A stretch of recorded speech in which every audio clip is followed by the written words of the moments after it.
Welcome to the first and last episode of This American Life 2, brought to you by viewers like you. Thank you.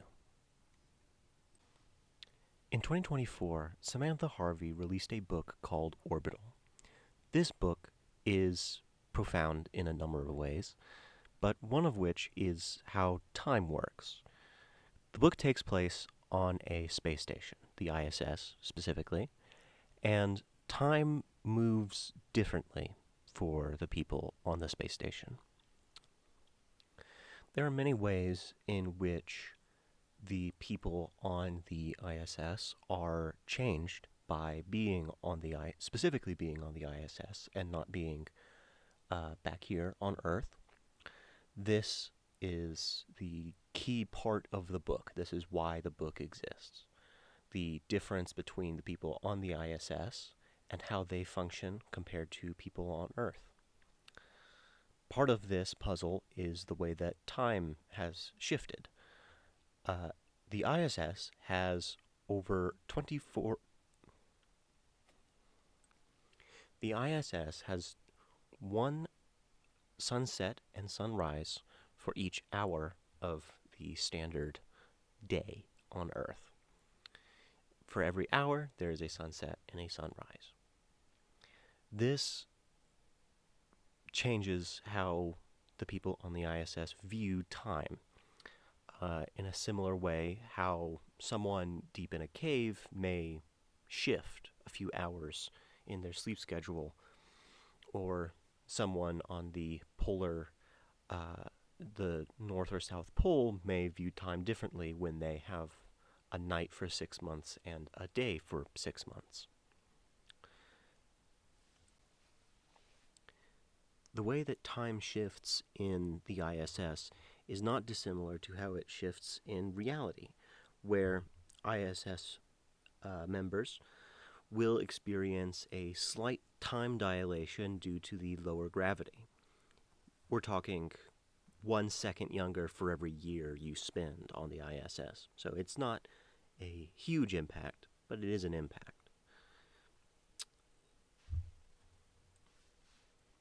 However, Orbital is not really talking about the scientific basis for time slowing down. It's more talking about the psychological effects of not being able to tell what time it is and how integral the day-night cycle is to our well-being on our planet. As the astronauts on the ISS grow more and more accustomed to the very strange patterns on the ISS, they realize that they are becoming less and less natural, more alien to the standard human way of life. That human way of life being the universal experience of sunrise and sunset, day and night, 24 hours. And it's not just time that changes for the astronauts, it's everything. Which is why the book is so fascinating and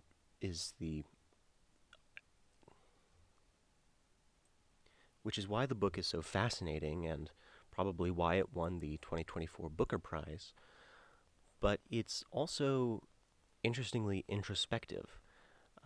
Makes you think about, what makes you human, what makes you normal, what makes you the same as every other person on the highway as you're waiting for traffic to clear up on the holidays. Orbital is not alone in this strange time dilation effect. Many other novels and TV series, media in general, have been fascinated with the idea of time dilation for millennia, really, if you count the myths and legends of Kronos from Greek mythology. This fascination and now modern analyzation will continue after a word from our sponsor. Anyone with anxiety anxiety and ADHD will innately understand how time can slow down in your perception. In many cases of ADHD, when you don't care about something, it takes way longer. This is an exacerbated effect of the human mind, where when you pay attention to how time passes, it takes much, much longer, at least in your mind, for that time to pass. In my experience, ADHD makes everything take a little bit longer unless I really, really enjoy it. There are very few things where I feel like it takes the amount of time that is actually passing. Um, it always feels like I'm watching a clock. It always feels like I'm sort of waiting for the next thing. And when you combine that with anxiety, another mental disorder, you end up with an interesting situation where both your ADHD is slowing things down a little bit, and your anxiety also slows things down. So even if one problem is solved, the other is still there. For example, in a crowded area, or say like a mall, I find those boring. I find them tedious. I find them excessive, unnecessary. And I find them anxiety inducing. I suffer from mild agoraphobia. And so, both of those things, even if you take out one, even if I found malls fascinating, it would still take a lot longer for me to get through a mall experience than it would be for someone else who doesn't have ADHD or who is even interested in being in a mall. Because if you're interested, perhaps you can push past one of those two things. But in my case, I cannot. And it is a fascinating way of how, in a way, I slow down time. I experience life more than people who may be enjoying them all.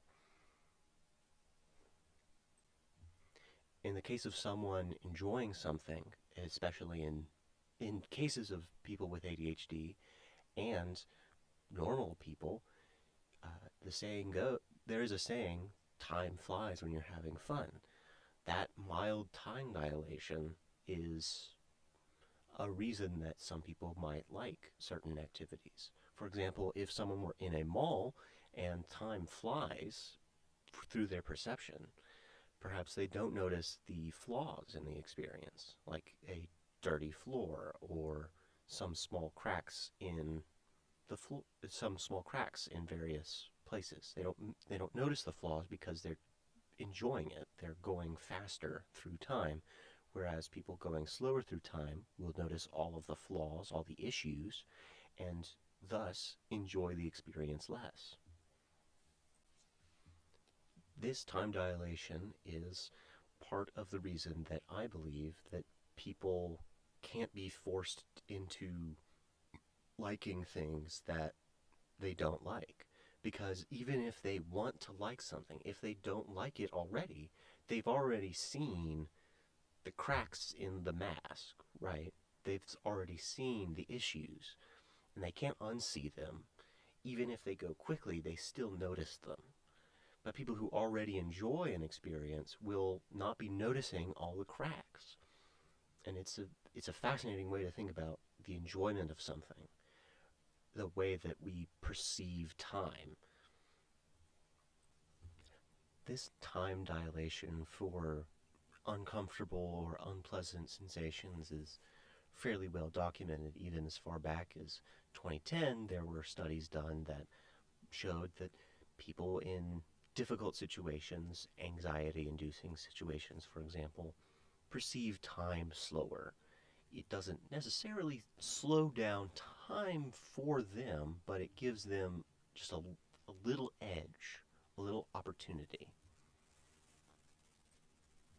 Speaking of unpleasant conversations, the COVID-19 lockdown in 2020 was for everybody involved, very slow. Nothing really happened for many, many months, and only by the end of the year were we really starting to get back to normal. But even then, it was limited and with masks, and things were still pretty slow considering.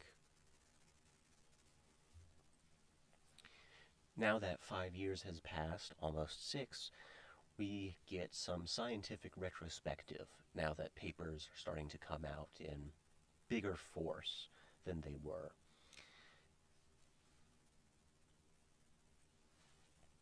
This goes back to things like a watched pot never boils and time feeling slower when you're not enjoying the experience. This is what happened in 2020. But this time, it's not just people with anxiety or people with ADHD or other neurodivergence. Uh, this is not just their experience. This is an experience everyone is having across the globe. Some with more or less desperation, but nonetheless, everyone experienced it. COVID is a fascinating subject for basically any field of science, but for our purposes today, it is an interesting thing to see how neurotypical people will react when presented with a standard problem that neurodivergent people have to navigate.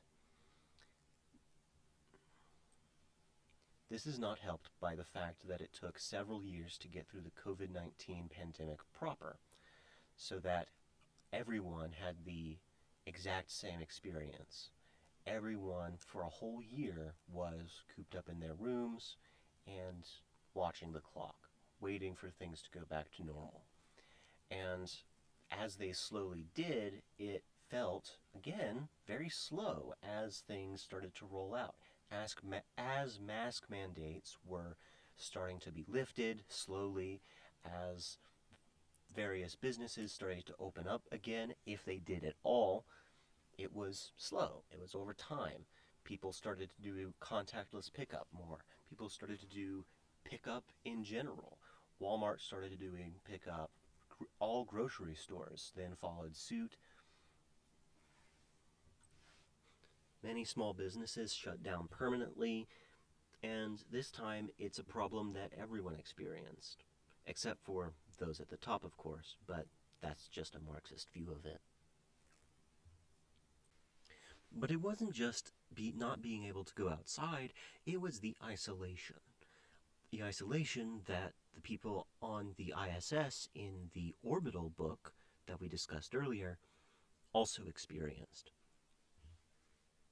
This is what I believe Samantha Harvey was drawing from when she wrote about some of the time experiences that the people on the ISS have, where it's different. It's not normal. It's not normal for people to be cooped up so close together for so long. It's not normal for people to be so isolated.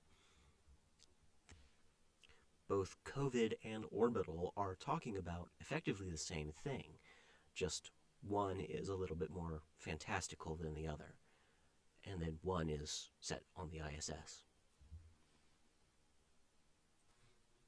All of this that we've discussed so far is the perception of time. As time passes normally, we perceive time differently. But what happens when we actually dilate time? What happens if we were to time travel? Well, we actually have. Several astronauts have time traveled by, again, as I said earlier in the episode, by about 1 second every year in space. This is not very much, but it is technically time travel, as they are 1 second younger than they would be otherwise. This is because of E equals mc squared and the theory of relativity established by Einstein many, many years ago. As you have less gravity, you have less time. This is why when you get closer to a black hole, time gets funny. time slows down as you get closer to a black hole, and so time gets faster when you have less gravity. As you approach the speed of light, you are effectively time traveling. There are some renditions of time travel in science fiction media where the way that you time travel is by getting on a spaceship going at the speed of light. Realistically, this is the only way to time travel, unless there's some parts of our universe which we haven't discovered yet, which there most certainly is. But the most effective way to time travel, to our knowledge, is to approach the speed of light. By approaching the speed of light, you change your mass, you have to become lighter, so to speak. And by becoming lighter, you reduce your gravity. By reducing your gravity, you speed up your time. This is also what Samantha Harvey was probably pulling on when she talked about time dilation, not directly time dilation, but talked about how time is different in space. Not just figuratively in the COVID sense, but also literally. There is a different time scale. And again, not just our perception, as there are 24 sunrises and sunsets, there is a literal time difference.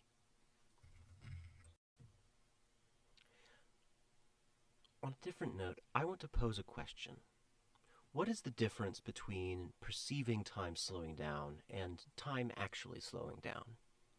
Because in our experience, there is no difference. If time were to, in reality, slow down, it would have a great number of implications for science and the way that we perceive reality, sure, but on a day-to-day basis, if time were to slow down, we likely wouldn't notice it very much, because it already slows down.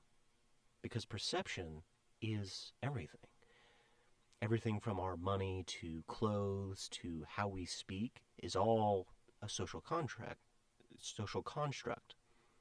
So why would time dilation be different? Some people just experience time a little bit slower or a little bit faster than other people. That's not anything groundbreaking. In a cosmic sense, sure, it does matter if time, in reality, time slows down. But on a day-to-day basis, we don't care. It doesn't matter.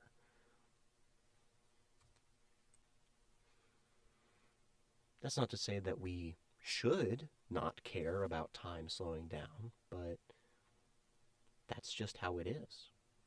And it's fascinating that authors like Samantha Harvey are shining a little bit more light on it, and the COVID pandemic providing a bit more of a perspective, a new perspective, so to speak.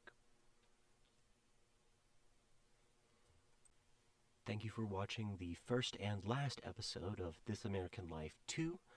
Please remember that this show is brought to you by viewers like you. Thank you.